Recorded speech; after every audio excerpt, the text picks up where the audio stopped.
I remember just like yesterday when my brother Conrad was to learn how to ride the bicycle.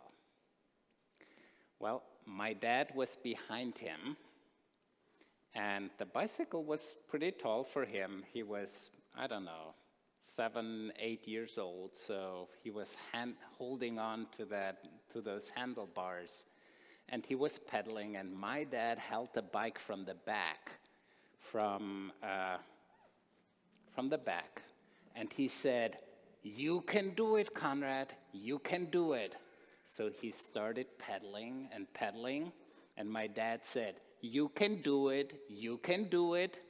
And he did pedal, and then my dad let go, and he did bike, and then he turned around. That was not there. He crashed, and there was a big dust ball that was all left. You can do it. You can do it. That's pretty much what Jesus says when he gathers with his disciples at the end of his life. You can do it. And sometimes I feel like it's so much more than what we can do, isn't it? The task ahead of us and the task in front of us and whatever we are invited to tackle and to wrestle with, Jesus says you can do it. Yet sometimes I feel like, can we really do it?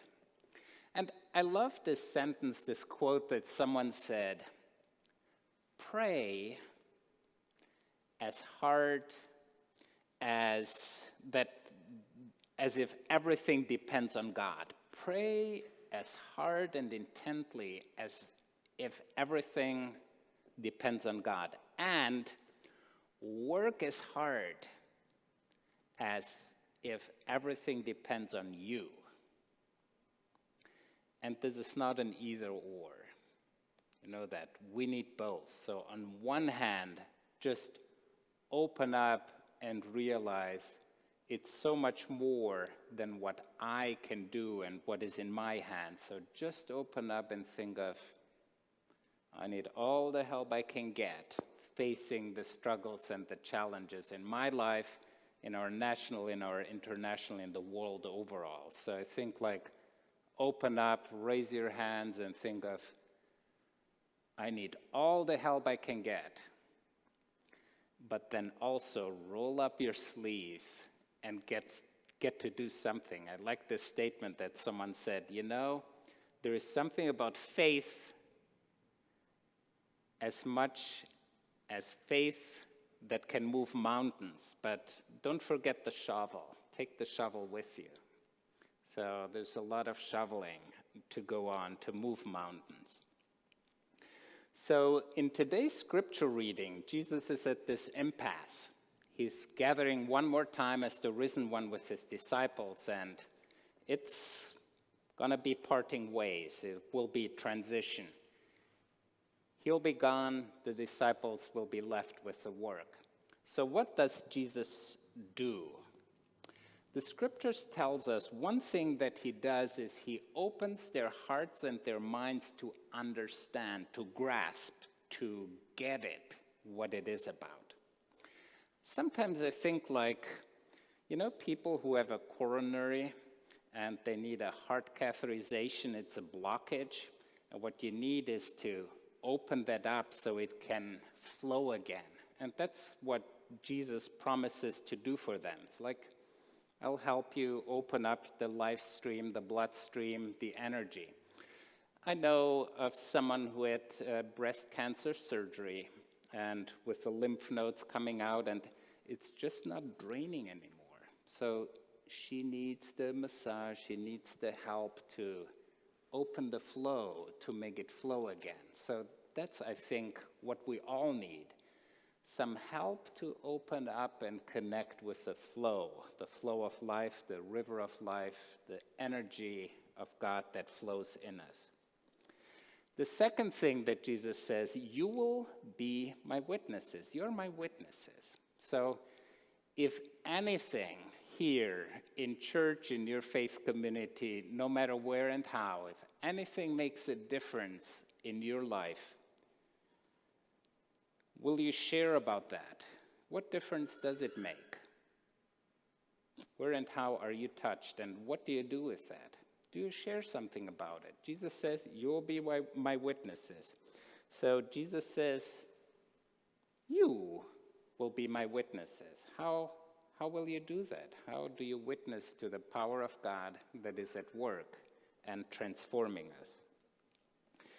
And it's the story not just when we're witnesses, it's not just about what we hear and what we know in our heads, but it is about what we know in our hearts and what we have experienced.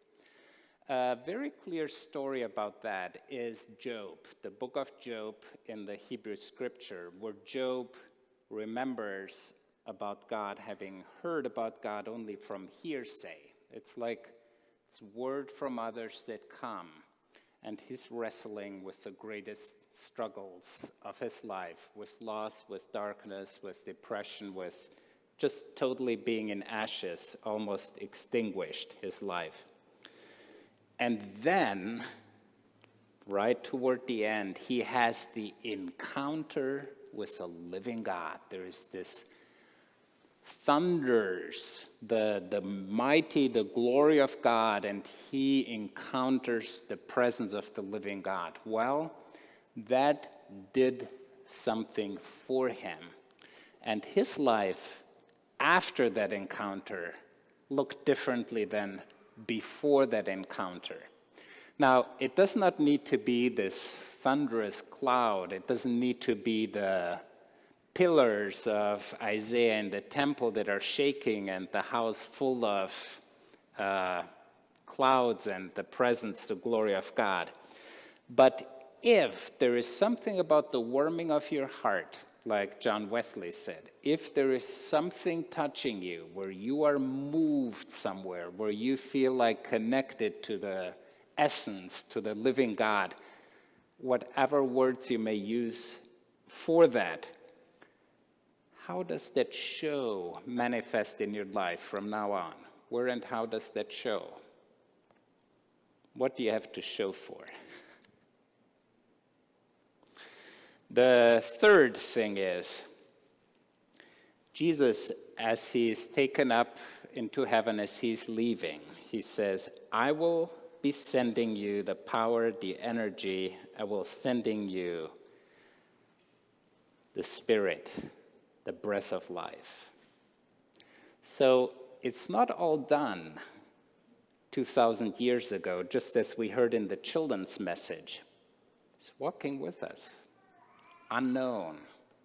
And this power, this energy, the Spirit, the power of God, it's coming our way. The question is just, are we receptive for it? Someone said there are burning bushes all around us. It just takes eyes and hearts to be receptive and perceptive, to become aware of the presence. So the promise is there. I will send you the power, the energy. There will be, if you have open eyes, open ears, open hearts, there will be something for you to experience. Just pay attention. It will happen. And the final thing is, before Jesus is taken away from his disciples, is Jesus blesses them. He blesses them. Any one of you, or many of you, remember Leonard Nimoy playing Spock in Star Trek. Now, there goes the story behind the scene when they used the blessings, the Vulcan salute. He took that from an old Jewish tradition when the priests laid on their hands on those who came to the temple to be blessed. They always did it like this. Now, why? It's kind of leaving an opening for the Spirit, because in the end, it's God doing the blessing. Our hands are just being used for God to channel God's energy, like prayer of St. Francis, make me an instrument. So as they laid on hands and blessed, it's God blessing. It's the energy, the power of God that goes through us. So always remember that. The Hebrew blessing of which Spock reminds us. Isn't that interesting? So where and how will you channel that blessing? Where and how will you be a blessing to others? Because, my friends, there's so many curses around us. It's a mess. So what can we do? We try to be a blessing. Where and how will you be a blessing, be that channel, passing it on?